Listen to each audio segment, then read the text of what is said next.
ونؤمن به ونتوكل عليه ونعوذ بالله من شرور أنفسنا ومن سيئات أعمالنا من يهده الله فلا مضل له ومن يضلل فلا هادي له وأشهد أن لا إله إلا الله وحده لا شريك له وأشهد أن محمدا عبده ورسوله اللهم صل على محمد وعلى آل محمد كما صليت على إبراهيم وعلى آل إبراهيم إنك حميد مجيد اللهم بارك على محمد وعلى آل محمد كما باركت على إبراهيم وعلى آل إبراهيم إنك حميد مجيد رب اشرح لي صدري ويسر لي أمري واحلل عقدة من لساني يفقهوا قولي سبحانك لا علم لنا إلا ما علمتنا إنك أنت العليم الحكيم أما بعد فإن خير الحديث كتاب الله وخير الهدي هدي محمد صلى الله عليه وسلم وشر الأمور محدثاتها وكل محدثة بدعة وكل بدعة ضلالة وكل ضلالة في النار فأعوذ بالله من الشيطان الرجيم بسم الله الرحمن الرحيم قال الله تعالى في القرآن المجيد ومن يشاقق الرسول من بعد ما تبين له الهدى ويتبع غير سبيل المؤمنين نوليه ما تولى ونصليه جهنم وساءت مصيرا سورة النساء آیت نمبر 115۔ ہر قسم کی تعریفات اس خالق مالک ارض و سماوات کے لیے اور لاکھوں کروڑوں درود و سلام آپ محمد مصطفیٰ صلی اللہ علیہ وآلہ وسلم کی ذات اقدس پر۔ قابل صد احترام حاضرین مجلس، محترم مکرم سامعین کرام، سب سے پہلے تو اللہ رب العزت سے یہ دعا ہے کہ ہم لوگ جو اس گرمی کے موسم میں اپنے کمزور بدن اور کمزور عبادات کے ساتھ روزے رکھ رہے ہیں، قیام کر رہے ہیں، قرآن پڑھ رہے ہیں اور اللہ کو راضی کرنے کی کوشش کر رہے ہیں، اے اللہ تو ہم سے راضی ہو جا۔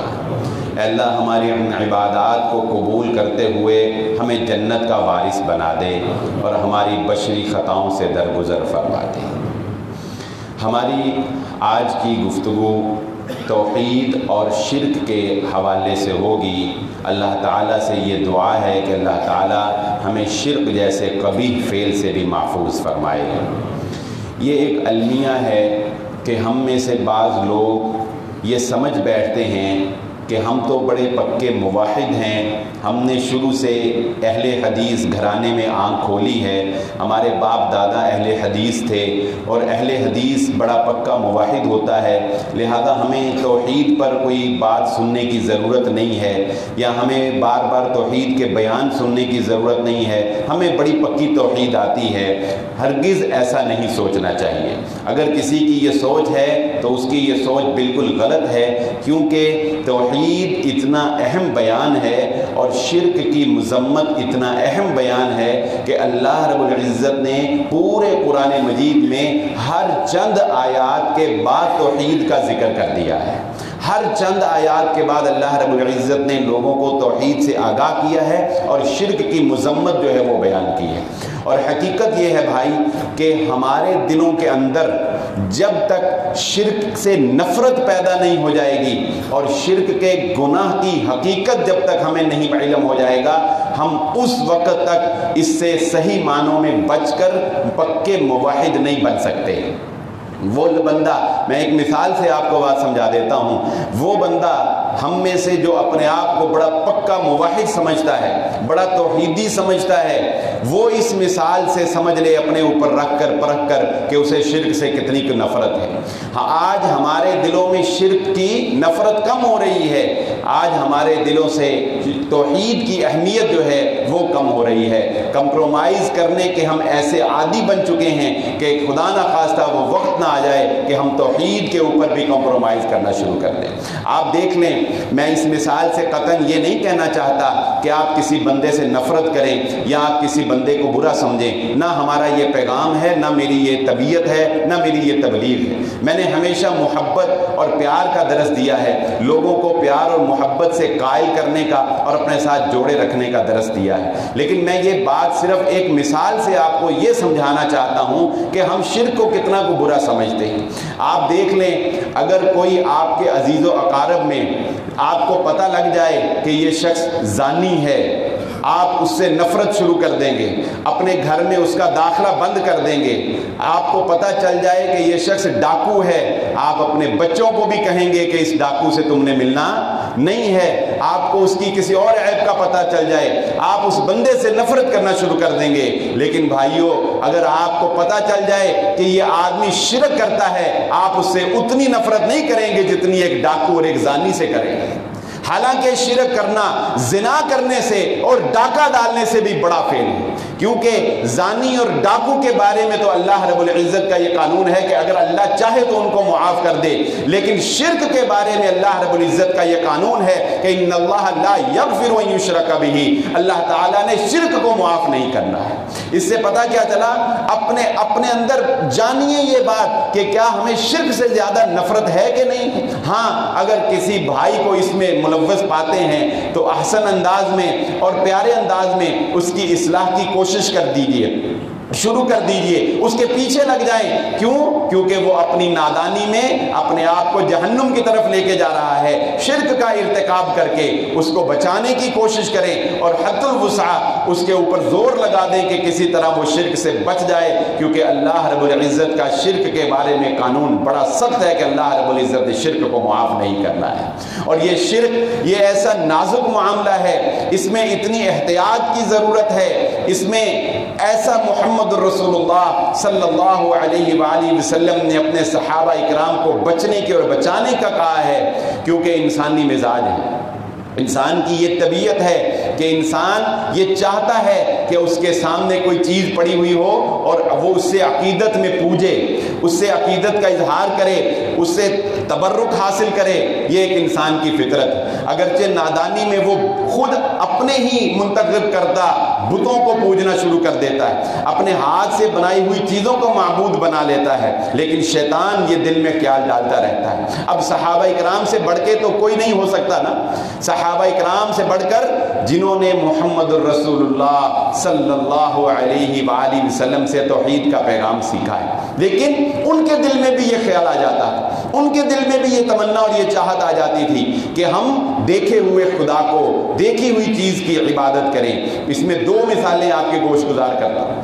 فتح مکہ ہو چکا ہے، رسول اللہ صلی اللہ علیہ وآلہ وسلم اپنے صحابہ اکرام کے ساتھ طائف کی طرف جا رہے ہیں۔ طائف کی طرف جاتے ہوئے راستے میں ایک درخت آتا ہے، لوگ اس درخت کے اوپر دیکھتے ہیں کہ تلواریں لٹکی ہوئی ہیں، پتہ کیا جاتا ہے، پتہ لگتا ہے کہ ان کے نزدیک یعنی مشرکین کے نزدیک یہ درخت بڑا ہی برکت والا ہے، بڑا تبرک والا ہے، لوگ اس پر اپنی تلواریں لٹکاتے ہیں، لوگ اس پر اپنے کپڑے لٹکاتے ہیں، کس لیے؟ تاکہ اس سے فیض حاصل کر سکیں، اس سے برکت حاصل کر سکیں، اپنے جان و مال کی حفاظت جو ہے اس سے کر سکیں۔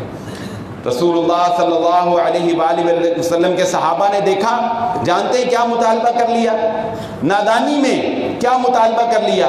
محمد الرسول اللہ صلی اللہ علیہ وسلم سے کہنے لگے کہ یہ تو درخت مشرکوں کا درخت ہے، اس کے تو ہم قریب بھی نہیں جائیں گے، اس کو تو ہم ہاتھ بھی نہیں لگاتے کہ یہ تو مشرکوں نے اپنے لیے منتخب کیا ہے، مگر اے محمد صلی اللہ علیہ وسلم آپ ہمارے لیے کوئی درخت منتخب کر دیں، ہم اس پر جو ہے وہ اپنا سامان لٹکا کر تبرک حاصل کر لیا کریں۔ خیال پیدا ہو گیا دل میں۔ اللہ کے نبی صلی اللہ علیہ وآلہ وسلم نے کیا جملہ ارشاد فرمایا؟ فرمایا اللہ اکبر، اللہ اکبر۔ یہ جملہ عربی اس وقت کہتے ہیں جب وہ حیران کن بات ان کے سامنے آتی ہے، کوئی بڑی ہی حیران کن بات، تو نبی صلی اللہ علیہ وسلم فرمانے لگے تم نے تو وہ سوال کر لیا ہے جو سوال قوم بنی اسرائیل نے حضرت موسیٰ علیہ السلام سے کیا تھا۔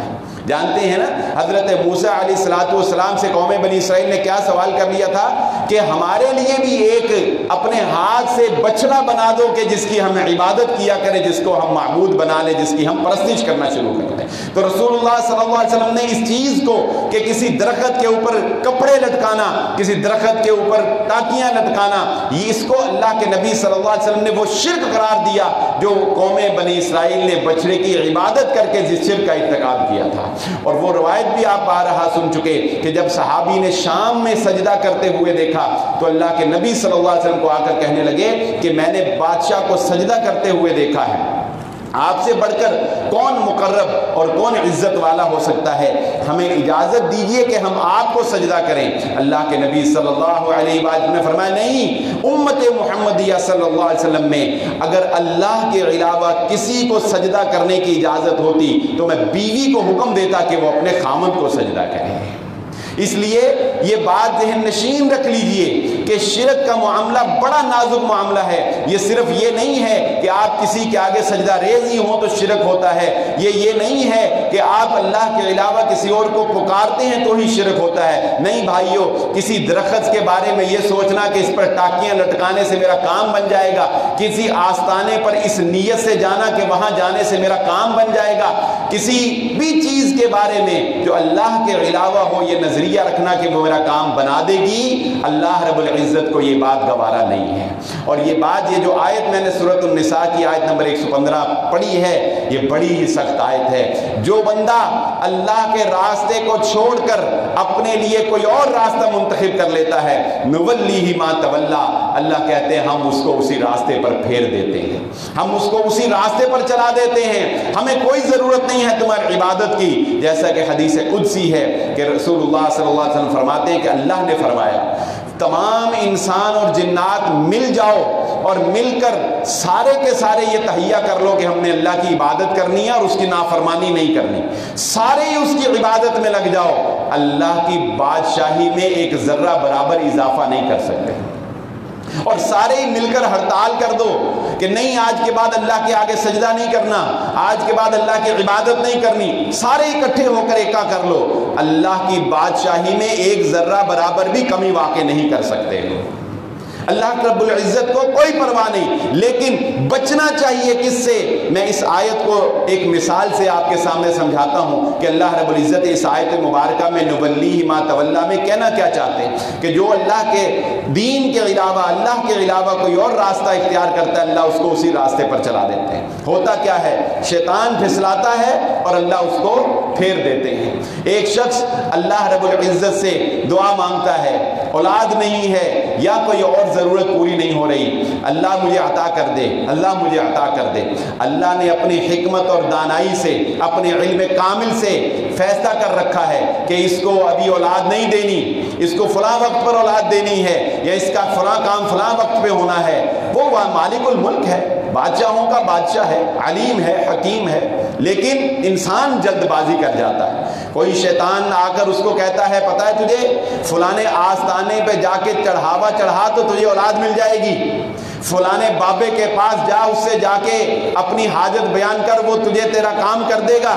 انسان پھسل جاتا ہے اور اس آستانے پر چلا جاتا ہے، یا انسان پھسل جاتا ہے اور کسی اور درگاہ پر جا کر غیر اللہ سے مدد مانگ لیتا ہے، یا کہیں چادر چڑھا دیتا ہے۔ نتیجہ کیا نکلتا ہے؟ کچھ لمحوں کے بعد اس کا کام ہو جاتا ہے، اولاد مل جاتی ہے، کاروبار چل نکلتا ہے۔ اس نے خود اپنے لیے وہ غیر اللہ کا راستہ اختیار کیا، اب اللہ نے بھی اس کو کہا تو یہی سوچتا رہے گا کہ مجھے اولاد اللہ کے علاوہ کسی اور سے ملی ہے۔ وہ یہی سوچے گا نا پھر کہ آستانے پر گیا تھا اولاد ہو گئی، بابے کے پاس گیا تھا اولاد ہو گئی، دی تو اسی نے ہے، مگر نولیہ ما تولا۔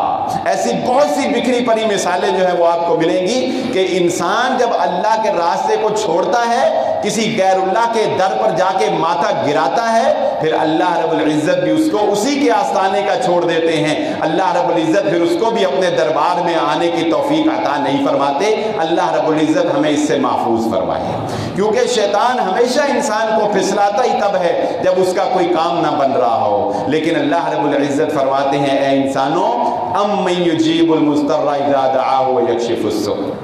اے انسانوں، جب پھنس جاتے ہو جب تمہاری کشتی بھنور میں پھنس جاتی ہے، جب تمہارا مریض شفا یاب نہیں ہو رہا ہوتا ہے، جب تم قرضے کے اندر دبے چلے جا رہے ہوتے ہو، جب تمہارے اوپر تکلیف اور پریشانی کے پہاڑ ٹوٹ رہے ہوتے ہیں، اس وقت کون ہے جو تمہیں مصیبت سے نکالتا ہے؟ کون ہے جو تمہاری حاجت روائی کرتا ہے؟ کون ہے جو تمہارے اس مصیبت سے، اس تمہارے فتنے سے تمہیں نجات عطا فرماتا ہے؟ فرمایا وہ اور کوئی نہیں ہے، وہ صرف اور صرف اللہ رب العزت کی ذات ہے۔ اور جب تمہارا کام بن جاتا ہے، جب تمہیں خوشحالی آ جاتی ہے، تو تم ایسے ہو جاتے ہو جیسے اللہ کو کبھی پکارا ہی نہیں تھا، جیسے اللہ کو کبھی یاد ہی نہیں کیا تھا، اور اس کے ساتھ شرک کرنا شروع کر دیتے ہو، اس کے ساتھ شریک ٹھہرانا شروع کر دیتے ہو۔ اور یہ بات ذہن نشین رکھ لیجیے، یہ بڑی اہم بات ہے کہ اللہ رب العزت کی ذات کو ماننا اس کے ساتھ شرک کر کے نہیں، تنے تنہا ماننا ہے۔ اس کو رب ماننا ہے تو صرف اسی کو ماننا ہے، اس کے ساتھ کسی کو نہیں ماننا۔ وگرنہ آپ کو یہ سن کر حیرانگی ہوگی، یہ بات حیران کن ہے کہ اللہ رب العزت کو تو مشرکین مکہ بھی رب مانتے تھے، اور یہاں تک کہتے تھے کہ تیرا کوئی شریک نہیں ہے۔ جانتے ہیں ہم حج پر جاتے ہیں کیا کہتے ہیں؟ لبیک اللہم لبیک لا شریک لک لبیک ان الحمد والنعمہ۔ یہ پورا تلبیہ جسے ہم بولتے ہیں، مشرکین مکہ کا آدھا تلبیہ یہی والا تھا، وہ بھی یہی کہتے تھے۔ وہ بھی حج کے موقع پر ان کے کلمات کوئی اور نہیں تھے، وہ بھی یہی کہتے تھے لبیک اللہم لبیک لا شریک لک، یہاں تک ان کے کلمات یہی۔ کیا مطلب ہے؟ اللہ لبیک حاضر ہے، اللہم لبیک اے اللہ ہم حاضر ہیں، لبیک لا شریک لک ہم حاضر ہیں تیرا کوئی شریک نہیں ہے۔ ہم بھی یہی کہتے ہیں تیرا کوئی شریک نہیں ہے، وہ بھی یہی کہتے تھے تیرا کوئی شریک نہیں ہے۔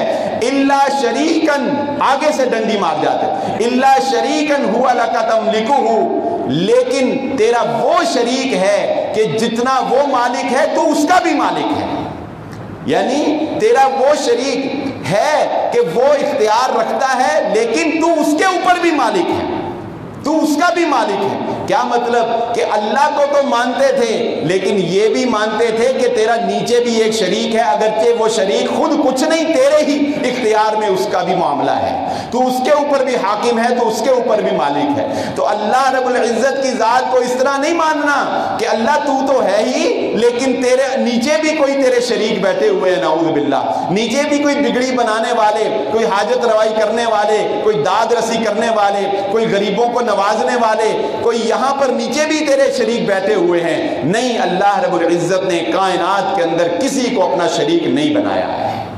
اس لیے اللہ کو رب ماننا ہے تو اس طریقے سے ماننا ہے کہ صرف وہ اکیلا رب ہے، اس کی ربوبیت میں کوئی اس کا شریک نہیں ہے۔ وگرنہ وہ بھی یہی کہتے تھے ما نعبدہم، ہم ان کی عبادت نہیں کرتے، یہ لات اور عزا منات کو ہم اس لیے عبادت نہیں کرتے کہ یہ خدا ہیں، یہ رب ہے، نہیں، لیقربونا الی اللہ زلفا، یہ ہمیں اللہ کے قریب کر دیتے ہیں۔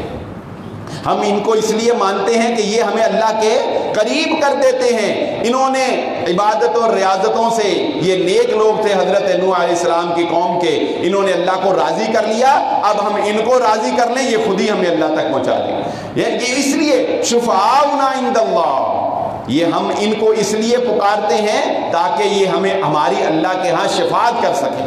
بھائیو، آج آپ سوشل میڈیا کے اوپر اور اپنے میڈیا چینل کے اوپر کیا ایسے کلپ نہیں دیکھتے کہ گندے پانی کے اندر لوگ نہا رہے ہیں بابے سے تبرک حاصل کرنے کے لیے، اور گندے کپڑے جو ہیں وہ زیب تن کر رہے ہیں، اور سجدے کر رہے ہیں، اور چھڑیاں کھا رہے ہیں، اور نہ جانے کیسے کیسی انسانیت کی تذلیل کرتے ہیں، قدم چومتے ہیں، گندی مٹی اپنے جسموں کے اوپر ملتے ہیں۔ کیا ہو گیا ہے یہ مسلمانوں کو؟ مسلمان تو کجا، یہ تو انسانیت کی بھی توہین ہے جو ہم کر رہے ہیں۔ اور یہ ہم اسی معاشرے کے اندر، بر صغیر پاکستان کے اندر ہم یہ دیکھتے ہیں کہ یہ سب کچھ جو ہے یہ ہو رہا ہے، اور جعلی وہ لوگ جنہوں نے لوگوں کے پیسے بھی لیے اور لوگوں کا ایمان بھی لے لیا ہے، اور لوگ کہتے ہیں یہ جعلی بابے اور پیر یہ کہتے ہیں، ان کو کہتے سنا گیا ہے کہ کوئی بات نہیں تم نماز نہ پڑھو، کوئی بات نہیں تم روزہ نہ رکھو، ہم تمہیں اللہ رب العزت کے ہاں بچا لیں گے، ہم تمہیں اللہ رب العزت کے ہاں سے چھڑوا لیں گے۔ یاد رکھ لیں، کوئی نہیں چھڑوا سکتا، کوئی نہیں نہیں چھڑوا سکتا۔ اگر عملوں کے بغیر کسی نے جنت میں جانا ہوتا تو محمد الرسول اللہ صلی اللہ علیہ وسلم راتوں کو اٹھ اٹھ کر، پاؤں میں ورم ہو گئے، آپ راتوں کو اٹھ اٹھ کر قیام نہ کیا کرتے ہیں۔ آپ ساری زندگی اپنی وفات کے وقت بھی اپنی امت کو یہ وصیت نہ کر کے جاتے، میری امت نماز، میری امت نماز نہ چھوڑنا، میری امت نماز نہ چھوڑنا۔ اگر نمازوں کو بخشوانے والا کوئی ہوتا تو اللہ کے نبی صلی اللہ علیہ وسلم اپنی امت کو نماز کی تلقین نہ کر کے جاتے۔ اس لیے یہ بات سمجھ لیں، یہ سب جعلی ہتھ کنڈے، یہ سب جعلی ہتھ کنڈے ہیں جو آپ کے ایمان کو بھی ضائع کرتے ہیں، اور یہ لوگ آپ کے روپے پیسوں کو بھی ضائع کرتے ہیں۔ تو یہ تو شرک کی مذمت کے حوالے سے ہمیں یہ بات سمجھ آ گئی کہ شرک کیا ہے، کتنی کبھی چیز ہے، اور اس سے ہمیں کس قدر نفرت کرنے کی اور کس قدر بچنے کی ضرورت ہے۔ آئیے اب توحید کے حوالے سے چند ایک باتیں سمجھ لیتے ہیں کہ الحمدللہ یہ اللہ کا بہت شکر ہے، اور آپ جانتے ہیں کہ رمضان المبارک میں ہمارا پہلا جو جمعہ ہوتا ہے وہ توحید کے حوالے سے ہوتا ہے، لیکن ہر سال ہم اس کو کچھ اضافے کے ساتھ اور کچھ ترتیب کی بہتری کے ساتھ جو ہے وہ بیان کرتے ہیں، شاید کہ تیرے دل میں اتر جائے میری بات۔ اللہ رب العزت سے دعا ہے اللہ ہمیں سمجھنے کی توفیق عطا فرما دے، اللہ ہمیں عمل کرنے کی توفیق عطا فرما دے۔ اللہ رب العزت فرماتے ہیں یا ایھا الناس انتم الفقراء الی اللہ واللہ هو الغنی الحمید۔ اے انسانوں، کوئی تمہیں دھوکہ دے کر یہ نہ کہے کہ اللہ تک تم میرے بغیر نہیں پہنچ سکتے، اور مجھے اپنے وزیروں پر قیاس کرتے ہو، مجھے اپنے وزیر اعظم پر قیاس کرتے ہو، مجھے اپنے ڈاکٹروں پر قیاس کرتے ہو کہ وزیر اعظم کو ملنا ہو تو پی اے سے ملنا پڑتا ہے، اور مجھے چھت پر قیاس کرتے ہو کہ چھت پر چڑھنا ہو تو سیڑھی کی ضرورت۔ کیا ہو گیا تمہیں؟ کیا ہو گیا ہے؟ نحن اقرب الیہ من حبل الورید، ہم تیری رگے جان سے زیادہ قریب ہیں۔ قال ربکم ادعونی استجب لکم ان الذین یستکبرون عن عبادتی سیدخلون جہنم داخرین۔ ہمیں تو دکھ ہوتا ہے اس وقت جب تو ہمیں پکارتا نہیں ہے، ہمیں تو خوشی ہوتی ہے اس وقت جب تو ہمیں پکارتا ہے۔ ہم تو کہتے ہیں اے میرے بندو مجھے پکارو، میں تمہاری پکار کو سننے والا ہوں۔ محمد الرسول اللہ صلی اللہ علیہ وسلم فرماتے ہیں، صحیح بخاری کی حدیث ہے، اللہ رب العزت جب رات کا تیسرا پہر ہو جاتا ہے نا، رات کو 3 حصوں میں تقسیم کریں تو رات کا تیسرا پہر ہو جاتا ہے، یعنی اندازہ لگائیں ہم میں سے کوئی بڑا آدمی، کوئی بڑا مولوی بھی ہو، کوئی بڑا عالم بھی ہو نا، اللہ کی قسم وہ کبھی یہ نہیں کرتا، اپنی انا کو کبھی نہیں مارتا، کبھی یہ نہیں کرتا کہ اپنے مقام سے نیچے اتر کر کسی کے لیے آئے، اپنے مقام سے نیچے اتر کر کسی کے لیے آئے۔ اور کوئی بڑا چودھری ہو تو وہ کہتا ہے انہوں ضرورت ہوئے گی میرے کو آجے، میں کیوں عہدے کو جاواں؟ کوئی جاتا ہے کسی کی ضرورت پورے کرنے کے لیے؟ کوئی جاتا ہے اس کے پاس؟ نہیں۔ محبت کا عالم دیکھیں، بادشاہوں کا بادشاہ جسے پرواہ بھی کوئی نہیں، ضرورت بھی کوئی نہیں، وہ غنی بے نیاز، اس کے باوجود محبت کا عالم یہ ہے، تم سے چاہت کا عالم یہ ہے، تمہارے گناہوں کے باوجود تم سے محبت کرتا ہے کہ تمہارا نبی کہہ رہے ہیں اللہ رات کے تیسرے پہر آسمان دنیا پہ تشریف لے آتے ہیں، یعنی قریب آ جاتے ہیں اور پکار کر کہتا ہے اللہ اے میرے بندو کوئی ہے جو مجھ سے مانگنے والا ہو میں اسے عطا کر دوں۔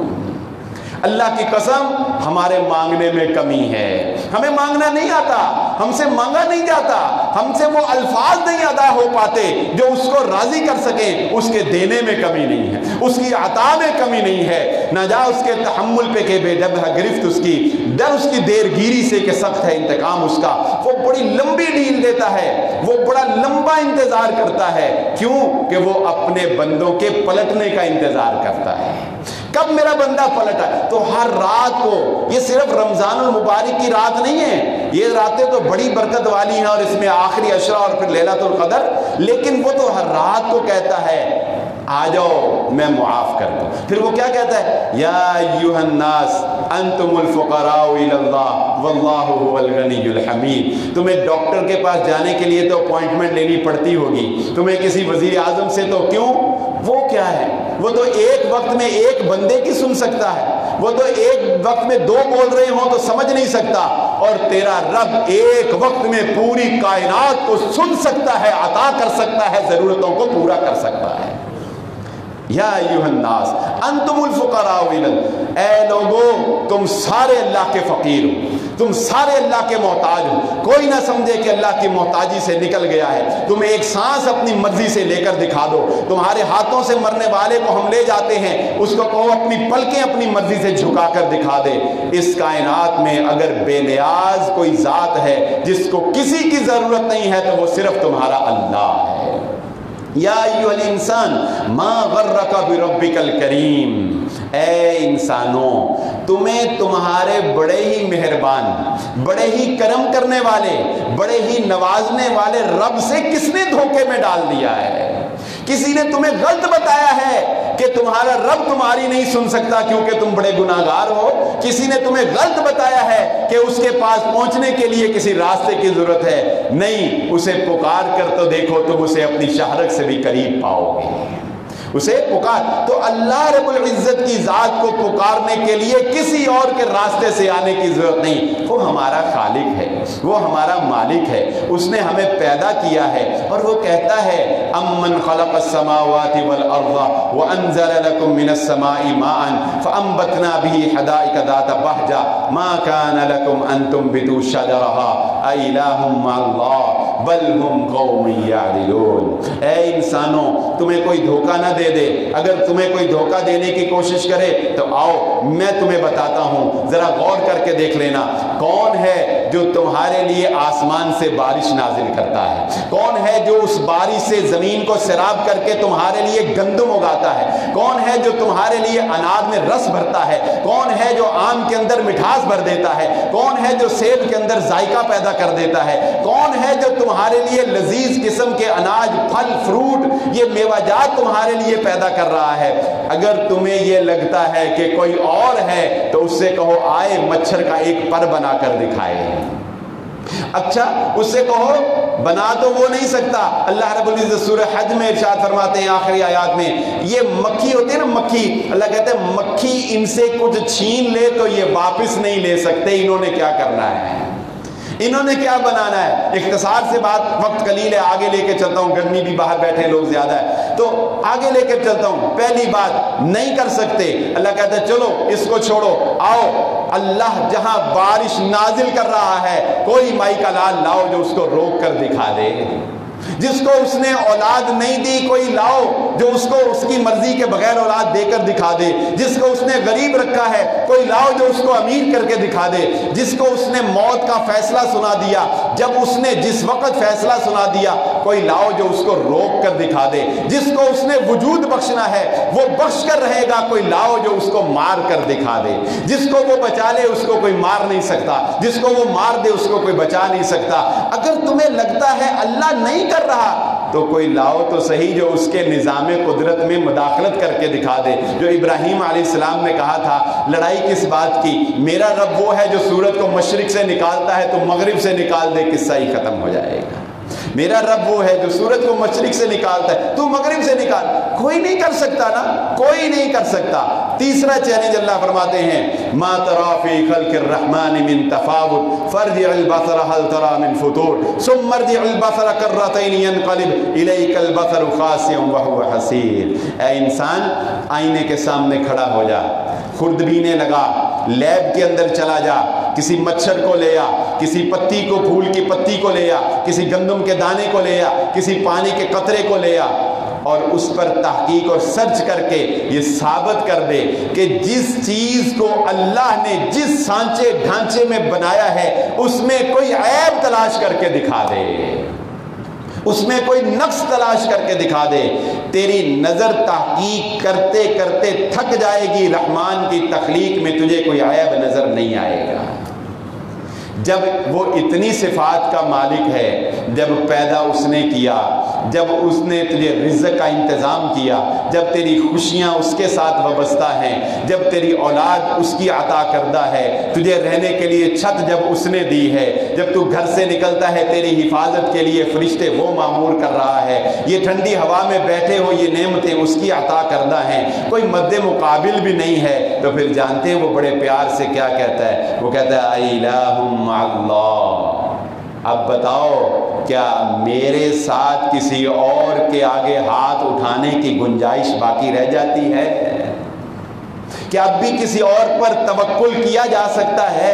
کسی اور پر بھروسہ کیا جا سکتا ہے؟ بھروسہ تو بڑی دور کی بات ہے، توکل تو بڑی دور کی بات ہے۔ یاد رکھیں اللہ رب العزت الفاظ کے معاملے میں بھی بسا اوقات امت کو سمجھانے کے لیے، نبیوں کو سمجھانے کے لیے وحی کو روک دیتے ہیں، وحی کو روک دیتے۔ محمد الرسول اللہ صلی اللہ علیہ وآلہ وسلم کی ذات اقدس کے بارے میں ہمارا یہ عقیدہ ہے کہ آپ صلی اللہ علیہ وسلم دلی طور پر اس بات کو یقین کامل رکھتے تھے کہ اللہ کی چاہت کے بغیر ایک پتا بھی نہیں ہل سکتا، اللہ کی چاہت کے بغیر، اللہ کی اجازت کے بغیر ایک پتا بھی نہیں ہل سکتا، لیکن زبان سے ادائیگی میں کہہ دیا کل بتاؤں گا، انشاءاللہ نہیں کہا، انشاءاللہ نہیں کہا۔ اللہ رب العزت نے وحی کو روک دیا، وحی کو روک دیا بتانے کے لیے کہ زبان سے بھی کمی اللہ رب العزت کو برداشت نہیں ہے۔ انشاءاللہ کا مطلب یہ ہے کہ جو کام بھی کرنا ہے اللہ نے چاہنا ہے تو ہوگا، وگرنہ کوئی کر نہیں سکتا۔